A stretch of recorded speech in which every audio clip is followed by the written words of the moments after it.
الذين يذكرون الله قياما وقعودا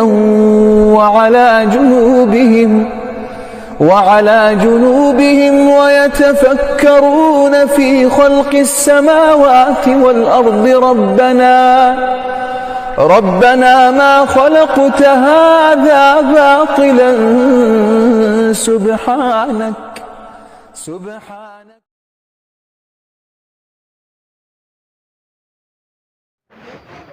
আসসালামু আলাইকুম রহমতুল্লাহি ওবারাকাতুহু। সম্মানিত বন্ধুগণ, আশা করি আল্লাহ পাকের দয়া এবং রহমতে ভালো আছেন। আলহামদুলিল্লাহ, আমি আপনাদের দরবার করতে ভালো আছি।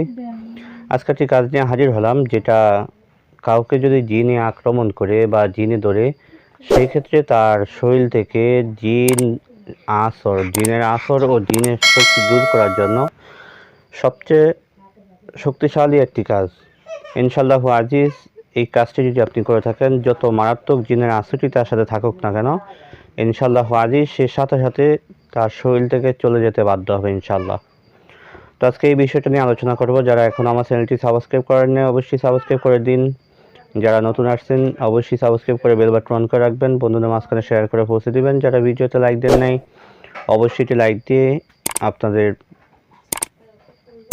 আমার পাশে থাকবেন অবশ্যই, যাতে যেন পরবর্তী ভিডিও আপনাদের কাছে চলে যায় সেই ব্যবস্থা ইনশাআল্লাহ করবেন। তো আসলে মূল আলোচনার ভিতরে যাই। মূল আলোচনাটি হলো, যদি জিনে আক্রমণ করে বা জিনের সমস্যা সমাধান করার মতো অবস্থা আপনার না থাকে, যত হাজারো চেষ্টা করছেন, কোনো মতেই জিনের আক্রমণ থেকে আপনি হেফাজতে থাকতে পারতেছেন না, সেক্ষেত্রে আমি আপনাকে বলবো, আপনি আজকে যে কাজটা আমি দিলাম, এই কাজটি আপনি করেন। ইনশাআল্লাহ আজিজ যত বড় মারাত্মক জিন্নাতি হোক না কেন, সে নিজ ইচ্ছাতেই সে চলে যেতে বাধ্য হবে ইনশাআল্লাহ। তো আসলে আমি সর্বপ্রথম নকশাটা স্ক্রিনে দিয়ে দিতেছি, পরে নিয়মটা ইনশাআল্লাহ আমি আলোচনা করব।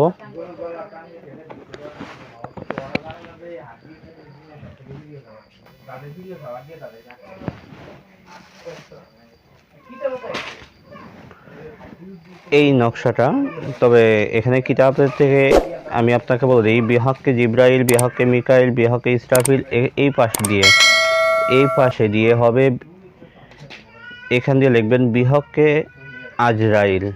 এই শব্দটুকু আপনারা একটু লিখে নেবেন, এখানে কিতাবের ফাঁকের ভিতরে রয়ে গেছে বিহকে আজরাইল। বাকি নকশাটা এখান থেকে আপনারা স্ক্রিনশট দিয়ে নেন।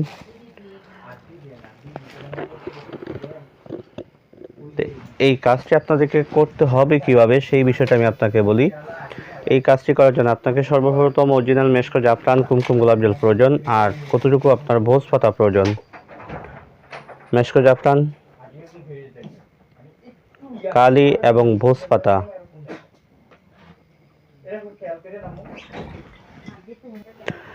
ভোজ পাতা আপনি সংগ্রহ করেন। ভোজ পাতা সংগ্রহ করার পরে আপনি যে নকশাটা আমি স্ক্রিনে দিলাম, এই নকশাটা আপনি সুন্দর করে ভোজ পাতা অঙ্কন করেন। অঙ্কন করে আপনি নিচনে লিখে দিবেন যে আল্লাহ পাক তোমার পবিত্র কালামের বরকতে অমুকের বেটি অমুকের অথবা অমুকের ছেলে অমুকের শরীর থেকে জিন্নাতের আসর দূর করিয়া দাও, দোহাই দাউদ বিন সুলাইমান। এই কথাটুকু আপনি লিখে দিবেন। তারপর এই তাবিজটার উপরে আপনি সূরা জিনের প্রথম 5 আয়াত, এই সূরা জিনের প্রথম 5 আয়াত আপনি সুন্দরভাবে আগে পরে অবশ্যই আপনাকে কমপক্ষে 21 বার দুরূদ শরীফ পড়ে নিতে হবে। 21 বার পড়ে নিয়ে আপনি সূরা জিনের প্রথম 5 আয়াত আপনি সর্বনিম্ন আপনাকে 41 বার পাঠ করতে হবে। 41 বার পাঠ করে আপনি 41টা ফু দিবেন, এবং প্রতিবার পড়ার পরে আপনি নাম নিয়ে ফু দিতে হবে। শেষে আবার 21 বার আপনি দুরূদ শরীফ পাঠ করেন। করে আপনার আমলটা যখন কমপ্লিট হয়ে যাবে, এই কাজের জন্য 501 টাকা অবশ্যই সদকা আপনাকে আদায় করে নিতে হবে। তো এই কাজটি আপনার যখন করা কমপ্লিট হয়ে যাবে, তখন আপনি সাথে সাথে এই তাবিজটা সেই জিন্নাতে গ্রস্ত আপনি রোগীর, যদি ছেলে হয় ডান হাতে অথবা গলায়, মেয়ে হলে বাম হাতে অথবা গলায় আপনি দিয়ে দেন। ইনশাআল্লাহ আজিজ যত বড় মারাত্মক জিন্নাতি হোক না কেন, সে তার শরীর থেকে চলে যেতে বাধ্য হবে ইনশাআল্লাহ। তো আজকে আলোচনাটা এই পর্যন্ত থাকবে। দেখা হবে পরবর্তী ভিডিওতে, সে পর্যন্ত আমার সাথেই থাকেন। ওমা তৌফিক ইল্লা বিল্লাহ। আসসালামু আলাইকুম ওয়া রাহমাতুল্লাহি ওয়া বারাকাতুহু।